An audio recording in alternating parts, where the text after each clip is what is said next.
Today we will be discussing Munkres algorithm, also known as the Hungarian algorithm. This algorithm was first developed by Harold Kuhn in 1955 and was later reviewed by John Munkres in 1957. Using this algorithm, we can solve the assignment problem. So, what is the assignment problem? The problem can be described using an example of an employer assigning tasks to workers. For example, let's look at this table. There are 3 workers and each worker can perform any of the 3 tasks. However, each worker requires a fee to do each of these tasks, which vary depending on both worker and task. These fees can be represented using a cost matrix. Therefore, the employer wishes to find an assignment of workers to tasks where each worker is assigned to only one task, and each task has only one assigned worker.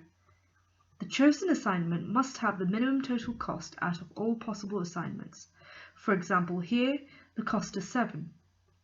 This problem can be solved naively by simply testing all possible assignments and choosing the minimum from these. However, if we have n workers and n tasks, there are n factorial possible assignments of workers to tasks, and this is not practical.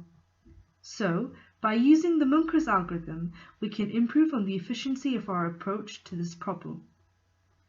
Munkres algorithm applies to balanced assignments, that is, when there are equal number of workers and tasks. Unbalanced assignments are therefore out of the scope of Munkres algorithm without modifying the cost matrix. We will now explain how the algorithm works. We are given a cost matrix representing worker task costs. From this, we want to produce an opportunity cost matrix. This will simplify the operations of the algorithm and works based on the following theorem. If we add or subtract a number from all the entries contained in any row or column, then the minimum assignments for the new cost matrix will be the same as for the original cost matrix. We first go through the rows and perform row reductions. For each row, we select the smallest cost and minus this value from every other entry in the row. This will result in a 0 entry in each row, which represents a potential pairing. For example, in the first row, the lowest entry has a cost 2, and so we minus that from all the entries in the first row. The second has lowest value 4, so we minus this value from the second row. And finally, the third has the lowest cell value 1, which we also minus. We have now done this for all the rows. We then do the same thing for the columns, selecting the smallest element and minusing it from every other cost entry in that column. For the first column, this is 0, and it is also 0 for the second. Finally, for the third column, the lowest value is 8, and so we minus this from all the other values. This gives us what is known as the opportunity cost matrix. At this point in the algorithm, we must now decide whether or not it is possible to produce a complete assignment of all tasks using only the potential matches, the 0 cells, that we have available so far. The way that we do this is to attempt to cover every 0 in the opportunity cost matrix with the minimum number of horizontal and vertical lines. For example, here we see that we can do this using 3 lines, as we can just use 3 horizontal lines on each of the rows. However, it is also possible to do it with only 2 lines, and so this is not an optimal solution. If it is possible to do this using fewer than n lines, then this means that we have not yet found a complete assignment. For example, in the above, only 2 assignments have been found. In this case, we must perform an extra step.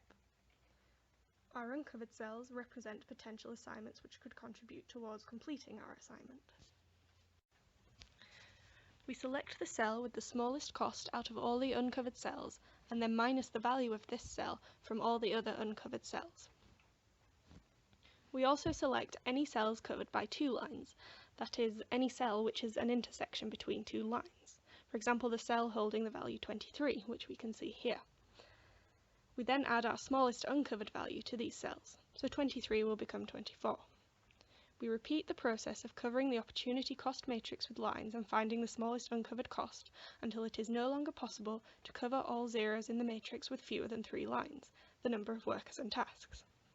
This means that we can now allocate 3 zeros in different rows and columns, and as such we have found our optimal matching.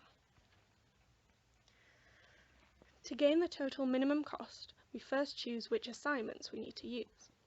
If there are rows for which only one assignment is possible, then we should mark these assignments as being used. This then excludes some assignments on rows where multiple assignments could be possible, and allows us to select and mark the remaining desired cells. We then obtain the assignment of workers to costs, which can be seen in this table.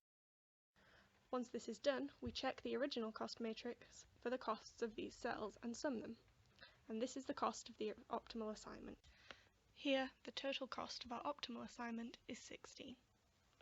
Munkres' algorithm can be defined by the following steps: row reductions, column reductions, optimality testing, adjusting, and then finally finding the assignment and the cost. The time complexity of the algorithm can be discerned by examining these steps. Initial row and column reductions each take big O of n squared. Steps 3 and 4 represent iteration. With each iteration, the number of matches we can form increases by 1, so we could in the worst case require n iterations to do it all. This means the number of iterations is big O of n. Time per iteration depends on the test for optimality and how we draw the lines. To draw the lines, we go to each zero in the matrix and decide if a horizontal or vertical line would cover the most zeros.